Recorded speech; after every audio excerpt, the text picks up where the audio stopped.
2025년 여름, 미국이 단 한 줄의 성명을 발표했습니다.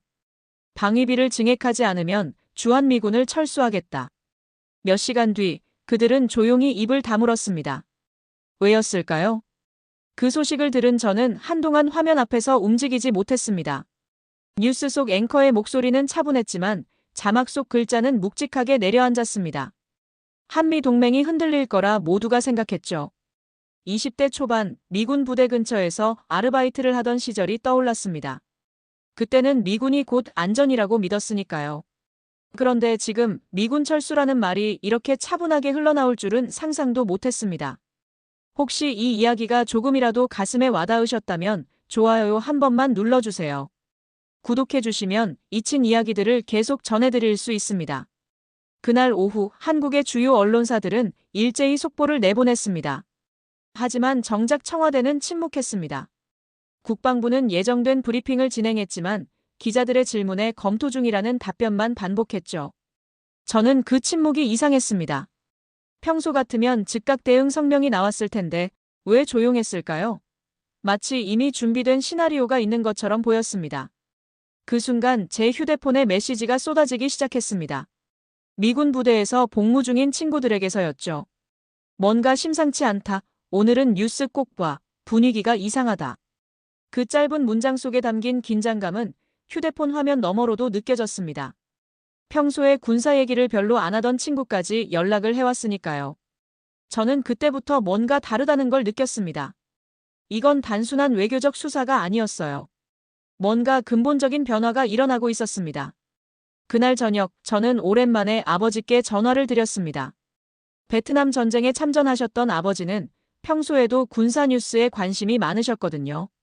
전화를 받으신 아버지의 목소리에는 묘한 확신이 섞여 있었습니다. 미국이 진짜 떠날 거라고 생각하나? 저는 당황했습니다. 그런 말씀이 나온 거 아니에요? 아니다.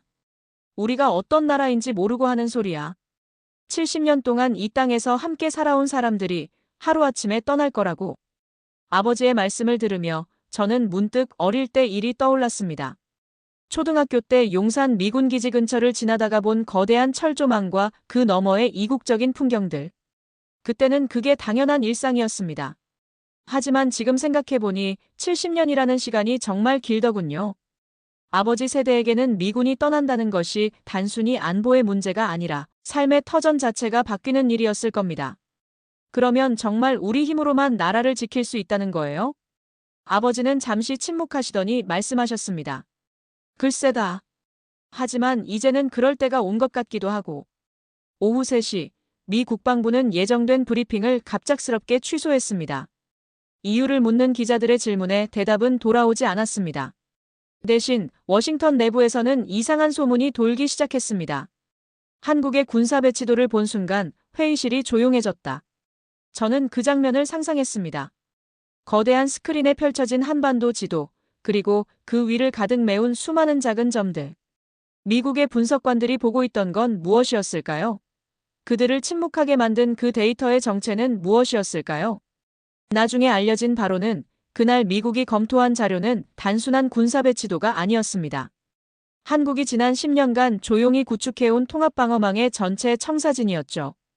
그리고 그 청사진을 본 미국의 고위 관료들은 말 그대로 할 말을 잃었다고 합니다. 왜냐하면 그 시스템은 미국의 도움 없이도 완벽하게 작동할 수 있도록 설계되어 있었거든요. 아니, 어떤 면에서는 미국의 기존 시스템보다도 더 정교하고 효율적이었습니다. 그 순간 저는 깨달았습니다. 한국은 이제 과거의 한국이 아니었습니다. 주한미군이 떠나도 미동조차 없는 나라, 미국의 작전 매뉴얼이 무력해지는 나라. 그게 바로 지금의 한국이었습니다. 이건 게임의 룰이 완전히 바뀐 겁니다. 저는 그날 밤 잠들기 전까지 계속 생각했습니다. 언제부터 이런 변화가 시작된 걸까요? 어떻게 우리가 모르는 사이에 이렇게 큰 변화가 일어날 수 있었을까요? 그리고 가장 중요한 건 이 변화가 우리에게 무엇을 의미하는가 하는 것이었습니다. 그날 밤 저는 잠이 오지 않아 이런저런 자료를 찾아봤습니다. 그러다 우연히 발견한 것이 한국의 실제 군사기술 수준이었습니다. 언론에서 흔히 다루지 않는 조용히 개발되어 온 기술들 말이죠. 2024년 한국의 국내 총생산은 세계 10위. 하지만 진짜 의미는 세계 어디서든 한국 없이는 첨단 무기가 완성되지 않는다는 사실이었습니다. 삼성과 SK 하이닉스가 생산하는 메모리 반도체 없이는 미국의 F-35 전투기도 중국의 최신 미사일도 제대로 작동할 수 없었거든요. 하지만 더 놀라운 건 따로 있었습니다. 한국이 이런 기술적 우위를 바탕으로 완전히 새로운 차원의 방어 시스템을 구축하고 있었다는 사실이었죠. 한국형 미사일 방어체계 LSAM. 표면적으로는 북한의 위협에 대응하기 위한 시스템이라고 알려져 있습니다. 하지만 실제로는 그보다 훨씬 복잡하고 정교한 시스템이었습니다. 이 시스템의 핵심은 다층 방어였습니다. 상층, 중층, 하층에서 각각 다른 방식으로 위협을 무력화하는 것. 그런데 놀라운 건 이 시스템이 북한뿐만 아니라 어떤 방향에서 오는 위협에도 대응할 수 있다는 점이었습니다. 360도 전방위 방어가 가능한 시스템이었던 거죠. 더구나 이 시스템은 기존의 패트리어트나 사드 같은 외국 시스템과는 완전히 다른 방식으로 작동했습니다. 가장 인상적인 부분은 인공지능의 활용이었습니다. 인간의 판단을 기다리지 않고 시스템 스스로 위협을 식별하고 최적의 대응 방안을 결정하는 것. 이는 기존의 어떤 방어 시스템보다도 빠르고 정확한 대응을 가능하게 했습니다. 더 놀라운 건 사람이었습니다. 카이스트 포항공대에서 배출된 인재들이 국방과학연구소로 몰리고 있었습니다.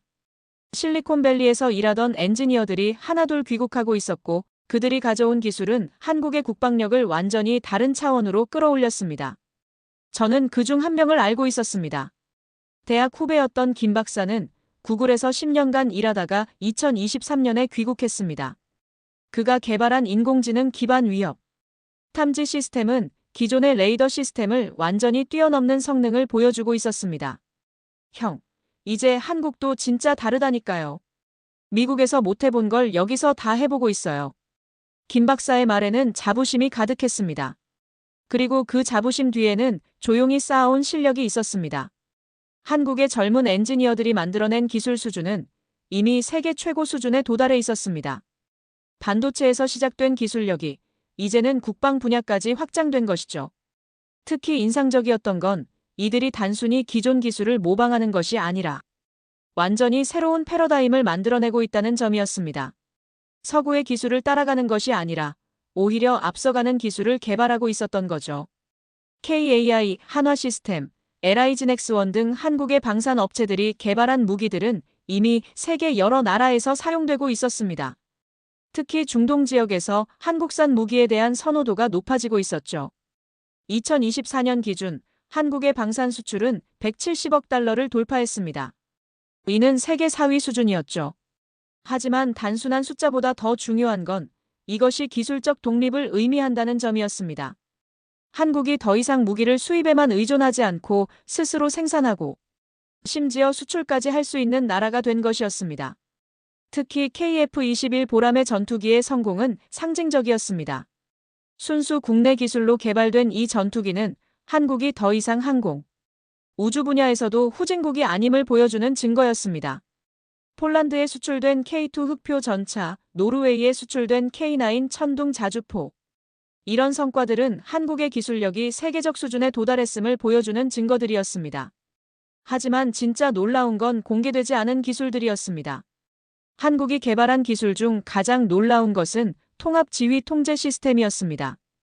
이 시스템은 한반도 전체의 모든 군사 활동을 실시간으로 모니터링하고 통제할 수 있었습니다. 더욱 인상적인 건 이 시스템이 인공지능 기반으로 작동한다는 점이었습니다. 인간의 개입 없이도 위협을 탐지하고 최적의 대응 방안을 계산하며 실제 대응까지 자동으로 실행할 수 있었습니다. 이는 기존의 어떤 시스템과도 차원이 다른 것이었죠. 한국의 방공 식별구역 전체가 하나의 거대한 네트워크로 연결되어 있었습니다. 레이더, 미사일, 전투기, 심지어 민간 통신망까지 모든 것이 실시간으로 연동되어 작동하고 있었습니다. 그리고 이 모든 시스템이 미국의 기술에 의존하지 않고도 완벽하게 작동했습니다. 한반도의 지정학적 가치는 시간이 갈수록 더욱 중요해지고 있었습니다. 중국의 부상, 러시아의 재등장, 일본의 군사대국화, 동아시아의 힘의 균형이 급격히 변화하는 상황에서 한국의 위치는 그 어느 때보다 중요했습니다. 한국이 중국과 러시아에 기울면 동아시아의 균형은 완전히 깨집니다. 반대로 한국이 확고하게 서방 진영에 남으면 중국의 태평양 진출은 상당히 제약을 받습니다. 이는 미국에게 있어서 절대 포기할 수 없는 전략적 가치였습니다. 그런데 한국은 이미 이런 상황을 충분히 인지하고 있었습니다. 그리고 그에 맞는 준비를 해왔습니다. 어떤 선택을 하든 스스로의 의지로 결정할 수 있는 능력을 갖춘 것이죠. 놀랍게도 한국의 소프트 파워도 상당한 영향을 미치고 있었습니다. K-팝, 드라마, 영화를 통해 전 세계에 퍼진 한국 문화는 이제 정치적 영향력으로 전환되고 있었습니다. 미국 내에서도 한국에 대한 인식이 크게 변했습니다. 과거의 보호받는 나라에서 함께하고 싶은 파트너로 바뀐 것이죠. 특히 젊은 세대일수록 한국에 대한 호감도가 높았고, 이는 정치적 결정에도 영향을 미치고 있었습니다. 유럽에서도 마찬가지였습니다. 한국을 단순히 아시아의 작은 나라로 보는 시각이 완전히 사라졌습니다. 대신 첨단 기술과 문화를 가진 선진국으로 인식하게 된 것이죠. 문득 저는 깨달았습니다.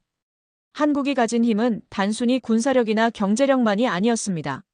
문화, 기술, 인재, 지정학적 위치까지 모든 것이 하나로 연결되어 누구도 무시할 수 없는 종합적인 힘을 만들어내고 있었습니다. 그 다음 날 아침, 저는 놀라운 소식을 접했습니다. 미국 국방부 내부에서 한국 관련 긴급회의가 소집됐다는 것이었습니다. 하지만 이상한 점이 있었습니다. 회의 참석자 명단에 평소 한국 업무를 담당하지 않는 고위 관료들이 대거 포함되어 있었던 거죠. 국방부 차관보, 합참의장, 그리고 심지어 중앙정보국 부국장까지. 이들이 모두 모인 이유는 무엇이었을까요? 나중에 알려진 바에 따르면 그들이 검토하고 있던 건 한국의 군사 배치도였습니다. 하지만 그것은 일반적인 배치도가 아니었습니다. 지난 5년간 한국이 조용히 구축해온 완전히 새로운 방어체계의 전모였습니다. 이 시점에서 여러분은 어떻게 생각하시나요? 잠시 멈추고 좋아요로 알려주세요. 그 한 번이 다음 이야기를 만드는데 큰 힘이 됩니다. 미국이 손에 쥔 건 단순한 작전도가 아니었습니다. 30년 동안 한 땀 한 땀 쌓아온 한국의 기록이었죠. 1990년대부터 시작된 한국의 독자 국방력 구축 계획은 겉으로는 북한에 대한 대응이라고 발표되었습니다. 하지만 실제로는 훨씬 더 포괄적인 계획이었습니다. 어떤 상황에서도 스스로를 지킬 수 있는 나라를 만드는 것. 이 계획의 핵심은 점진적 독립이었습니다. 미국과의 동맹을 유지하면서도 점차 의존도를 줄여나가는 것.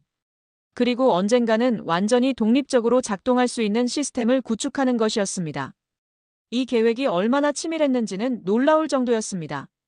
단순히 무기를 사들이는 것이 아니라 기술을 습득하고 발전시키는 것, 외국 기술에 의존하지 않고 독자적으로 개발할 수 있는 능력을 기르는 것, 그리고 무엇보다 이 모든 과정을 누구도 눈치채지 못하게 조용히 진행하는 것이었습니다. 한국이 이룬 기술적 독립은 정말 놀라운 수준이었습니다. 과거에는 핵심 부품 하나도 외국에서 수입해야 했던 것들이 이제는 모두 국내에서 생산 가능해졌습니다. 심지어 일부 분야에서는 기존 기술을 뛰어넘는 혁신적인 솔루션을 개발해내기도 했습니다. 예를 들어 한국이 개발한 새로운 레이더 기술은 기존의 어떤 스텔스 기술로도 완전히 숨길 수 없을 정도로 정밀했습니다. 또한 미사일 요격 성공률도 기존 시스템들을 훨씬 뛰어넘는 수준에 도달해 있었습니다. 가장 놀라운 부분은 이 모든 기술들이 하나의 통합된 시스템으로 연결되어 있다는 점이었습니다. 각각의 무기나 장비가 독립적으로 작동하는 것이 아니라 모든 것이 하나의 거대한 네트워크로 연결되어 실시간으로 정보를 공유하고 협력하고 있었습니다. 미국의 분석관들이 본 한국의 데이터는 충격적이었습니다. 표면적으로 드러난 것보다 훨씬 더 정교하고 치밀한 시스템이 구축되어 있었던 거죠. 한국의 방공 식별구역 전체가 하나의 거대한 네트워크로 연결되어 있었습니다. 레이더, 미사일, 전투기, 심지어 민간 통신망까지 모든 것이 실시간으로 연동되어 작동하고 있었습니다. 더 놀라운 건 이 시스템이 미국의 기술에 의존하지 않고도 완벽하게 작동한다는 점이었습니다. 한국이 개발한 기술들이 미국의 기존 시스템과 동등하거나 일부 분야에서는 더 뛰어난 성능을 보이고 있었습니다. 특히 통합 지휘 통제 시스템은 가장 놀라운 것이었습니다. 이 시스템은 한반도 전체의 모든 군사 활동을 실시간으로 모니터링하고 통제할 수 있었습니다. 시스템의 학습 능력도 놀라웠습니다. 매일매일 새로운 데이터를 학습하며 성능을 향상시키고 있었고, 이미 미국의 비슷한 시스템을 뛰어넘는 수준에 도달해 있었습니다. 이는 단순한 기술 발전이 아니라 패러다임의 변화를 의미하는 것이었습니다. 더욱 인상적인 건 이 시스템이 인공지능 기반으로 작동한다는 점이었습니다. 인간의 개입 없이도 위협을 탐지하고 최적의 대응 방안을 계산하며 실제 대응까지 자동으로 실행할 수 있었습니다. 한국의 인공지능 기술은 특히 예측과 대응 능력에서 탁월했습니다. 단순히 현재 상황을 분석하는 것을 넘어서 미래에 일어날 수 있는 시나리오들을 예측하고 그에 대한 대비책을 미리 준비하는 수준에까지 발전해 있었습니다. 이는 한국이 보유한 방대한 데이터와 첨단 컴퓨팅 기술의 결합으로 가능한 일이었습니다. 삼성과 SK하이닉스의 반도체 기술, 네이버와 카카오의 빅데이터 처리 기술, 그리고 수많은 스타트업들의 혁신적인 알고리즘들이 모두 하나로 합쳐진 결과였죠. 군사적 독립성만큼 중요한 것이 경제적 독립성이었습니다. 한국은 이미 방산업체들을 통해 상당한 수준의 무기 수출국이 되어 있었습니다. 2024년 기준 한국의 방산 수출은 170억 달러를 돌파했습니다. 이는 세계 4위 수준이었죠. 하지만 더 중요한 건 수출 품목의 질적 변화였습니다. 과거에는 주로 기본적인 장비나 부품을 수출했다면 이제는 최첨단 완제품을 수출하고 있었습니다. KF-21 보람의 전투기, KSS-3 잠수함, 차세대 구축함 등 한국의 독자 기술로 개발된 무기들이 세계 각국에서 주목받고 있었습니다. 이는 단순히 수출 증가가 아니라 기술적 독립을 의미하는 것이었습니다. 한국이 더 이상 무기를 수입에만 의존하지 않고 스스로 생산하고 심지어 수출까지 할 수 있는 나라가 된 것이었습니다. 미국은 딜레마에 빠졌습니다. 한국이 이제 더 이상 보호해줘야 할 나라가 아니라 함께해야 할 파트너가 되었는데 기존의 방식으로는 관계를 유지하기 어려워진 것이었습니다. 한국을 압박하면 한국은 중국이나 러시아 쪽으로 기울 수 있었습니다. 하지만 한국과의 관계를 소홀히 하면 동아시아에서 미국의 영향력이 크게 약화될 수 있었습니다. 더욱 복잡한 건 한국이 이미 충분한 자립 능력을 갖추고 있다는 점이었습니다. 미국의 도움 없이도 충분히 자신을 지킬 수 있는 나라가 된 것이죠. 특히 충격적이었던 건 한국의 시스템이 미국의 기존 동맹 체계와 완전히 독립적으로 작동할 수 있다는 점이었습니다. 즉, 한국이 원한다면 언제든지 미국과의 군사적 협력을 중단하고도 충분히 자국을 방어할 수 있다는 의미였습니다. 그날 오후 미국은 조용히 입장을 바꿨습니다. 철수 위협은 슬그머니 사라졌고 대신 동반자적 관계 강화라는 새로운 메시지가 나오기 시작했습니다. 그날 저녁 저는 다시 아버지께 전화를 드렸습니다. 하루 종일 변화된 상황을 정리하며 문득 아버지 세대가 겪어온 일들이 떠올랐기 때문입니다. 아버지의 목소리에는 묘한 감정이 섞여 있었습니다. 자부심과 안도감, 그리고 약간의 서글픔까지. 아버지 세대가 이룬 게 정말 대단한 것 같아요. 우리가 한 건 아니다. 우리는 그냥 버텼을 뿐이야. 진짜 이룬 건 너희 세대와 그 아래 세대들이다. 아버지의 말씀을 들으며 저는 가슴이 뭉클해졌습니다. 전쟁의 상처를 안고 살아온 세대가 묵묵히 쌓아온 기반 위에서 새로운 세대가 꿈을 현실로 만들어낸 것이었습니다. 아버지는 잠시 침묵하시더니 계속 말씀하셨습니다. 1950년에 전쟁이 났을 때 우리는 정말 아무것도 없었어. 총도 제대로 없었고 비행기도 없었고. 그래서 외국의 도움을 받을 수밖에 없었지. 그런데 이제는 달라졌구나. 저는 아버지의 말씀에서 70년의 세월이 담긴 무게를 느꼈습니다. 절망적인 상황에서 시작해서 여기까지 온 여정이 얼마나 험난했을지, 그리고 얼마나 많은 사람들의 희생과 노력이 필요했을지 상상이 되었습니다. 한국의 대응 방식에서 가장 인상적이었던 건 침묵이었습니다. 미국의 압박에 대해 감정적으로 반발하거나 공개적으로 대립하지 않았습니다. 대신 조용히, 그러나 확실하게 준비된 것들을 보여주었습니다. 이런 대응 방식은 한국의 전통적인 외교 철학과도 맞닿아 있었습니다. 큰 나라들 사이에서 살아남기 위해 터득한 지혜였죠. 목소리로 싸우지 않고 실력으로 인정받는 것. 우리는 경고 대신 준비로 답했습니다. 전쟁의 상처를 안고 살아온 세대가 택한 건 목소리가 아니라 행동이었습니다. 저는 이런 모습에서 한국인 특유의 끈기와 인내를 보았습니다. 급하게 성과를 내려고 하지 않고 묵묵히 자신의 할 일을 해나가는 그 뚝심. 어려운 상황에서도 절대 포기하지 않는 그 정신력 말이죠. 이는 단순히 외교적 전략이 아니었습니다. 한국인의 DNA에 새겨진 생존 본능이었고 수천 년 동안 강대국들 사이에서 살아남기 위해 터득한 지혜였습니다. 한국이 보여준 건 단순한 군사력이 아니었습니다. 진정한 의미의 자립이었습니다. 경제적으로는 이미 세계 10위권의 경제대국이 되었고 기술적으로는 여러 분야에서 세계 최고 수준에 도달했습니다. 군사적으로도 누구의 도움 없이 스스로를 지킬 수 있는 능력을 갖추었습니다. 하지만 가장 중요한 건 정신적 자립이었습니다. 더 이상 누군가에게 의존하지 않아도 되는 당당하게 세계 무대에서 자신의 목소리를 낼 수 있는 나라가 된 것이었습니다. 한국이 만든 방어체계는 전쟁을 겪은 세대가 꿈꾸던 우리 힘으로 지키는 나라의 모습이었습니다. 이는 단순히 무기를 많이 가지고 있다는 의미가 아니었습니다. 자신의 운명을 스스로 결정할 수 있는 능력, 누구에게도 굽히지 않고 당당하게 살아갈 수 있는 힘을 갖췄다는 의미였습니다. 한국의 변화는 비단 미국만이 주목한 게 아니었습니다. 전 세계가 한국을 새로운 시각으로 바라보기 시작했습니다. 유럽의 여러 나라들은 한국과의 협력을 확대하려고 했고, 아시아의 여러 나라들은 한국의 성공 모델을 배우려고 했습니다. 심지어 중국과 러시아도 한국을 함부로 대할 수 없는 나라로 인식하기 시작했습니다. 이는 단순히 힘이 세졌다는 의미가 아니었습니다.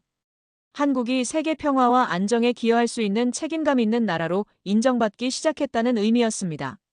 과거에는 도움을 받는 나라였다면 이제는 도움을 줄 수 있는 나라가 된 것이죠. 특히 인상적이었던 건 많은 나라들이 한국의 조용한 발전 모델에 주목하고 있다는 점이었습니다. 다른 나라를 압박하거나 위협하지 않으면서도 강력한 국력을 키워낸 한국의 방식을 배우려는 것이었죠. 저는 그날 밤 오랫동안 잠들지 못했습니다. 하루 종일 일어난 일들을 되돌아보면서 문득 제 자신에 대해서도 생각하게 되었습니다. 저 역시 한국에서 태어나고 자란 사람으로서 이런 변화의 한 부분이었습니다. 비록 크지 않은 역할이었지만 제가 하는 일도 이 나라의 발전에 조금이나마 기여하고 있었습니다. 그리고 저뿐만 아니라 이 땅에서 살아가는 모든 사람들이 각자의 자리에서 이런 변화를 만들어내고 있었습니다. 과학자, 엔지니어, 군인, 공무원, 심지어 평범한 직장인까지 모든 사람들이 말이죠. 문득 저는 깨달았습니다. 한국의 성장은 몇몇 천재나 영웅의 공로가 아니라 평범한 사람들의 일상적인 노력이 쌓여서 만들어진 결과라는 것을. 매일 아침 일찍 일어나서 출근하는 직장인들, 밤늦게까지 연구에 매진하는 과학자들, 묵묵히 자신의 임무를 수행하는 군인들. 이 모든 사람들의 노력이 모여서 오늘의 한국을 만들어낸 것이었습니다. 한국의 성장은 희망적이었지만 동시에 책임도 무거웠습니다. 이제 더 이상 작은 나라라는 핑계로 국제적 책임을 회피할 수 없게 되었습니다. 세계 평화 유지, 개발도상국 지원, 기후 변화 대응 등 글로벌 이슈에서 한국의 역할이 점점 중요해지고 있었습니다. 하지만 저는 한국이 이런 책임을 감당할 준비가 되어 있다고 생각했습니다. 지난 70년 동안 보여준 성장과 발전을 보면 한국은 어떤 도전도 극복할 수 있는 저력을 가지고 있었습니다. 무엇보다 한국은 균형 감각을 잃지 않고 있었습니다. 강해졌다고 해서 다른 나라를 무시하거나 압박하지 않았고, 성장했다고 해서 겸손함을 잃지 않았습니다. 이런 균형 감각이야말로 한국이 앞으로도 지속적으로 발전할 수 있는 원동력이라고 생각했습니다. 그날의 사건은 단순히 한미 관계의 한 에피소드가 아니었습니다. 새로운 시대의 시작을 알리는 신호탄이었습니다.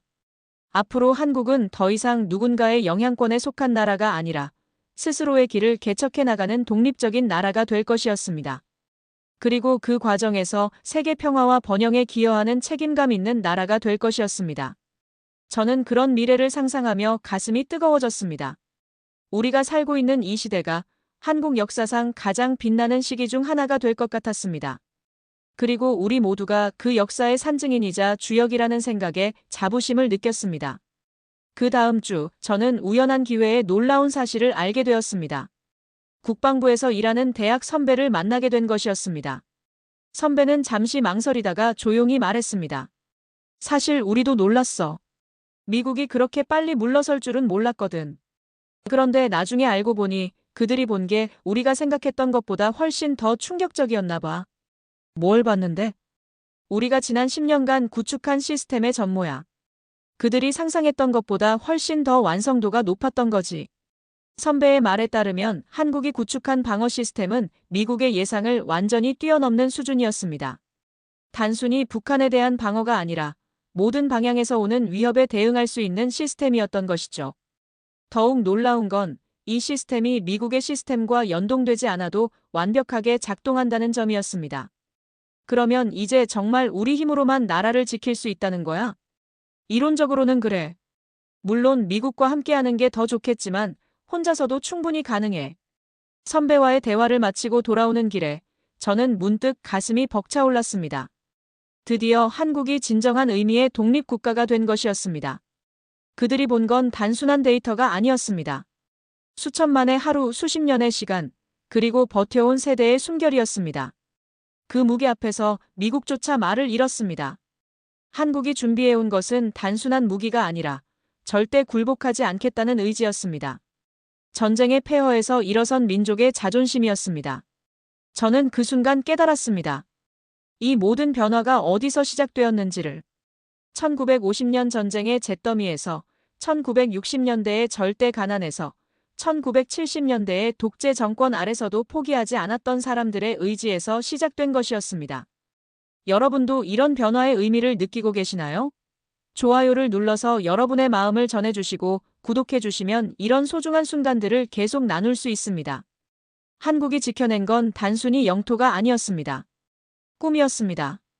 언젠가는 당당하게 세계 무대에 설 수 있을 거라는 꿈, 우리 힘으로 우리를 지킬 수 있을 거라는 꿈, 다음 세대에게 더 나은 나라를 물려줄 수 있을 거라는 꿈이었습니다. 그 꿈을 위해 얼마나 많은 사람들이 희생했을까요? 전쟁터에서 목숨을 잃은 젊은이들, 가난과 싸우며 공장에서 밤새 일한 노동자들, 조국 근대화를 위해 평생을 바친 과학자들, 그리고 묵묵히 자신의 자리를 지킨 평범한 사람들까지. 그 모든 깨달음이 하나의 문장으로 정리되었습니다. 힘은 목소리가 아니라 지켜낸 시간 속에 있었습니다. 한국이 지켜낸 70년의 시간. 그 시간 속에 쌓인 모든 노력과 희생과 꿈들. 절망적인 순간에도 포기하지 않았던 의지, 어려운 상황에서도 미래를 준비했던 지혜, 그리고 다음 세대를 위해 자신을 희생했던 사랑. 그것이 바로 한국의 진정한 힘이었습니다. 이 힘은 하루아침에 만들어진 것이 아니었습니다. 매일매일 한 걸음씩, 한 사람씩 쌓아 올린 시간의 결과물이었습니다. 그래서 누구도 흔들 수 없었고 아무도 무시할 수 없었습니다. 이 모든 이야기를 정리하며 저는 깊은 감회에 젖었습니다. 2025년 여름 그날, 미국의 한 줄 성명으로 시작된 작은 파동이 이렇게 큰 깨달음으로 이어질 줄은 상상도 못했습니다. 한국은 더 이상 도움을 받는 나라가 아니었습니다. 스스로 서고 다른 나라와 함께 걸어갈 수 있는 나라가 되었습니다. 전쟁의 잿더미에서 시작해서 세계 10위 경제대국이 되기까지, 외국군의 보호 아래에서 시작해서 독립적인 방어 능력을 갖추기까지 그 모든 여정이 하나의 기적 같은 이야기였습니다. 하지만 이것은 기적이 아니었습니다. 수많은 사람들의 땀과 노력이 쌓여서 만들어낸 당연한 결과였습니다. 한 세대가 다음 세대에게 물려준 꿈이 마침내 현실이 된 것이었습니다. 이제 한국에게는 새로운 책임이 주어졌습니다. 스스로를 지키는 것을 넘어서 세계 평화와 번영에 기여해야 하는 책임입니다. 지난 70년 동안 불가능해 보였던 일들을 해낸 한국이라면 앞으로의 도전들도 충분히 해낼 수 있을 것입니다. 그리고 그 여정에서 한국이 보여줄 또 다른 모습들이 벌써부터 기대됩니다. 조용하지만 강하고 겸손하지만 당당한 나라. 누구와도 함께할 수 있지만 누구에게도 굽히지 않는 나라. 그런 나라가 되어가고 있는 한국의 모습이 정말 자랑스럽습니다. 이 70년의 시간을 지켜낸 이야기가 가치 있다고 느껴지셨다면 좋아요로 남겨주세요.